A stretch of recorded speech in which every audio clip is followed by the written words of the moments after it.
the situation of an IRA, at least from my perspective, it's not today's money anyway.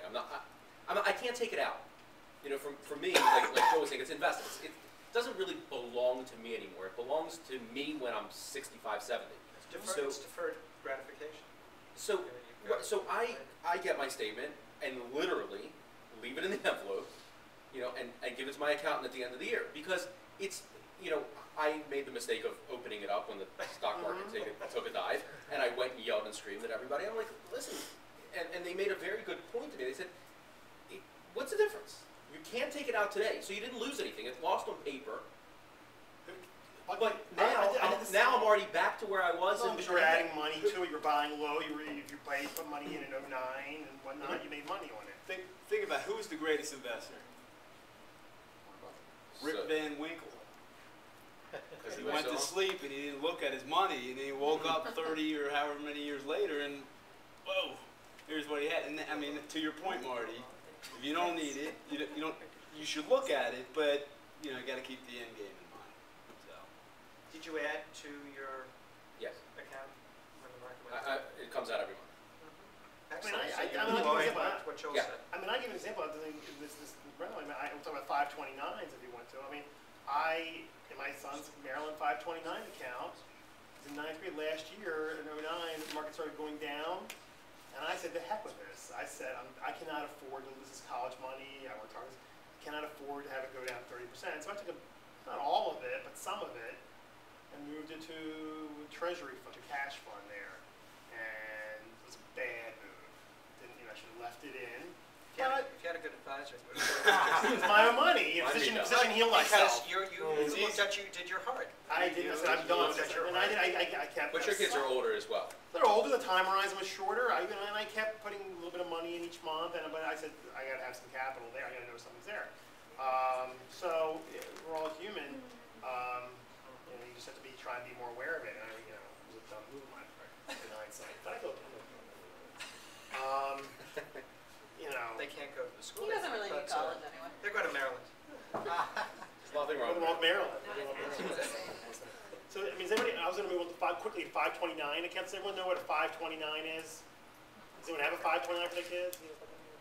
529s are basically tax-deferred savings accounts for college. Just a wrapper.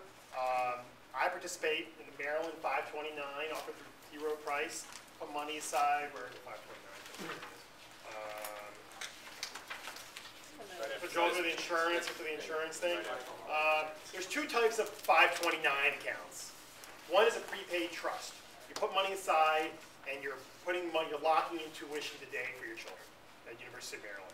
They say that they do. It's true. They say it. It's true that you can use that money even if you don't go to the University of Maryland. What you get back to me is a little unclear. You get what the average cost of a University of Maryland school is. They may factor in less expensive schools.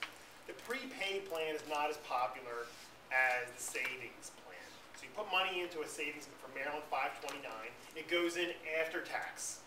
It's not like an IRA. It goes in after tax. It grows tax deferred, like a 401k, an IRA, all those things. And when it comes out, if used for college, it's tax free. Big advantages there. In the Maryland plan and all plans, if it's owned, traditionally it's owned by the parent or a grandparent. If you own it, the child is the beneficiary. When you're applying for financial aid, the 529 is not considered an asset of the child. It's considered an asset of the parent. And parents are expected to contribute only about 5% of their assets to college. So it is beneficial to have it in the parents. It's even more beneficial to have it in the grandparent's name in some cases. That's really very technical. So you invested. You're assuming that the grandparent is giving the money. Yeah, yes. Very desirable. I'm just saying, very desirable if you can get that. Yeah. So we have a 529. We say to everybody, hey, you get a 529 account if you want to contribute for the kid, for the children. Put a Hanukkah gift in there instead of buying more junk. You do that. So when we set it up, it literally started at $25 a month. We're still there now. We started at $25 a month, and that's over the years it's built up. And you invest it. How you invest it? One of the disadvantages of the 529 plans is that the choices are fairly rigid in the sense that you don't have as much control. You can do a target date fund, or an age-based age fund where it'll invest the portfolio based on how old they are, and theoretically as they get older, get closer to graduation in college, it becomes more conservative. If a younger child, it'll be all stock. You can choose to say I want it all stock, or you can choose to have it all bonds or a fixed account. One of the biggest, I found out, one of the biggest advantages of a lot of these 529s is you can only decide to change how your money's invested once a year. So once I moved my money to a treasury fund, I was done. Even if you use American funds? Or if you use only... I'm referring mainly to the Maryland yeah, fund. okay. One of the advantages of the Maryland 529 is that you get a $2,500 state tax deduction, not a credit, for each account. So you have 2 children, you get $2,500 in each, you get theoretically a $5,000 state tax deduction. Other plans out there, American funds, the 529 is a very good plan as well. But you don't get the deduction. You don't get the deduction. It's not huge money. So how much money will be there at the end of this 529? All depends how your investments do. It's like a 401k or an IRA. It all depends. So I do a 529, and I also save money in an investment account in my name, targeted, set aside in a separate account for college as well, because I have more control over it, more flexible. I like that a little bit. It's a little more flexible than Maryland, traditional 529 accounts.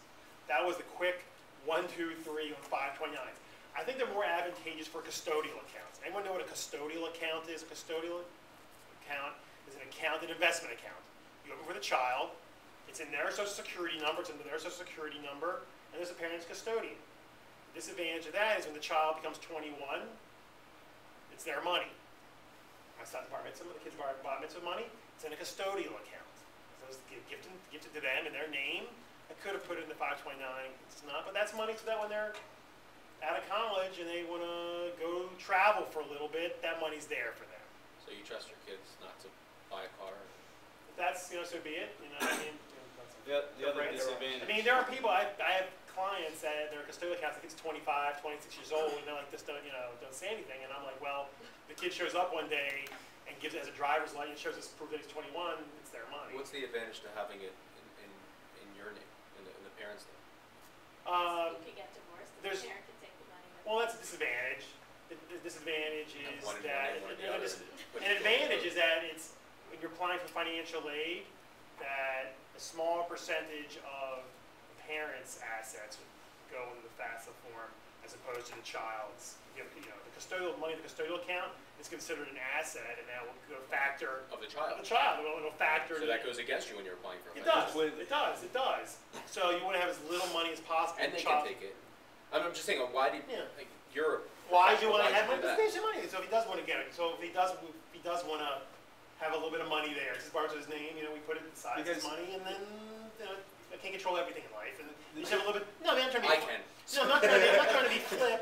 I mean, And my kids are 3 and 7, so maybe right. I'll So there's some money there, older. and we envision it again. So he can do when they're 21 or do whatever. If he wants to go travel, a little bit of money there, to maybe he has to buy a car. It's their money. The disadvantage.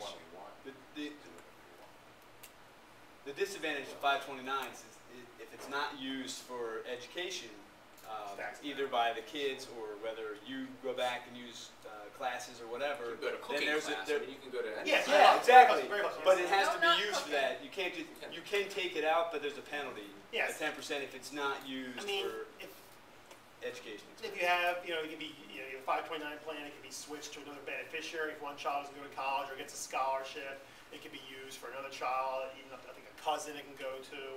So the 529 is a very powerful tool. Again, it's the discipline. Part of it is the discipline. That's half the battle in life, I think, and half the battle in financial planning. It's just the discipline to save, put money aside. I like it. So we can't get to it.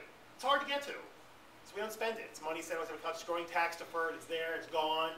I get a statement. We don't even look at it. I know it's not going. I know it's there. But it's imposed discipline on us that we can't get to it. It's there. It's tax deferred. I get a 1099 or